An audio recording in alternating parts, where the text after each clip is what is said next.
everyone get on stage here. How's everyone doing today? Are you proud that you're making history today? Are you proud that as right now, as U.S. bombs and missiles are falling on people in the Middle East and in North Africa, that you are here in the streets standing against it? Are you proud of that, sisters and brothers?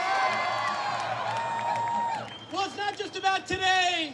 It's about tomorrow and the next day and the next day of fighting and organizing and working together and bringing these criminal wars to an end. Now, 8 years ago, sisters and brothers, 8 years ago, I stepped foot in Iraq in March of 2003 because we were told by this government that it was in our national security interests, that the people of Iraq wanted to be liberated.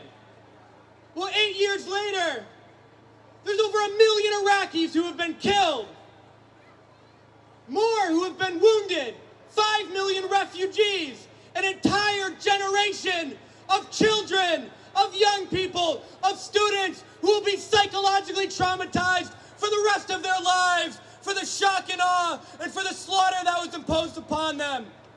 Almost 5,000 soldiers were dead. Tens of thousands came home in wheelchairs. 1,500 soldiers have died in Afghanistan alone.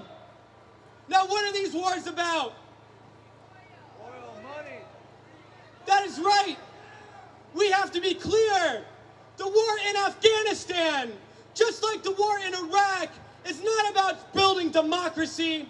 It's not about keeping us safe here at home. It's about controlling oil and natural gas reserves for billions of dollars in profits for a couple of billionaires sitting at the top. Now, if U.S. soldiers on the front lines in Afghanistan or in the bunkers in Iraq, if you took a poll and you said, how many of you have parents who are CEOs in oil companies? How many of you own stock in the defense contractors? Sisters and brothers, the answer would be 0. When the rich want to make a war, they use the people who can't afford to go to college, who can't get a job, who can't have a place to live, who can't have health care for their children. That's who they use. And that's why we say that everyone in the military has the right to refuse to fight in Iraq and Afghanistan, and that's what they should do. And right now on stage are veterans of the wars in Iraq and Afghanistan. On stage right now are people in the active duty army, the active duty Marines, who are refusing their orders to fight and who are instead standing against the war machine. And this happens because of people like you, because you come out to the streets and because you show that there's another way. And the more you stand up and resist, the more soldiers will stand up and resist too. Now they tell us these wars are for national security, to control these countries in the Middle East. Well, we say national security to the billionaires and the millionaires is a different national security than we think it is. We think it's a national security issue that there's tens of millions of families in the Midwest that are going to have their heat shut off this winter. That's a national security issue. We think it's a national security issue that over 1 million school children a year are homeless, that live with their families in their cars. That's a national security issue.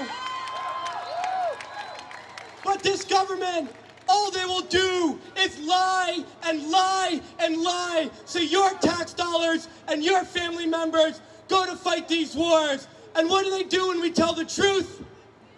Who knows who Bradley Manning is? Who here thinks Bradley Manning is a hero?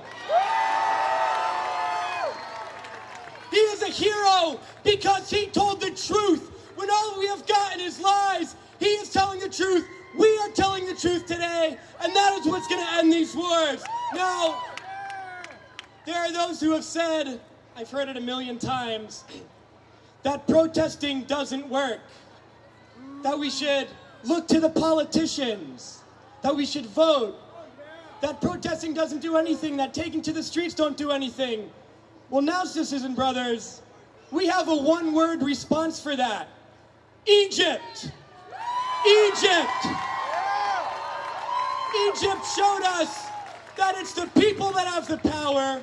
The politicians have nothing. Even the most entrenched rule of the rich, with a brutal police force, with billions of dollars in military fundings, this most entrenched billionaire dictatorship, they could not last 2 weeks when the people took to the streets and demanded change.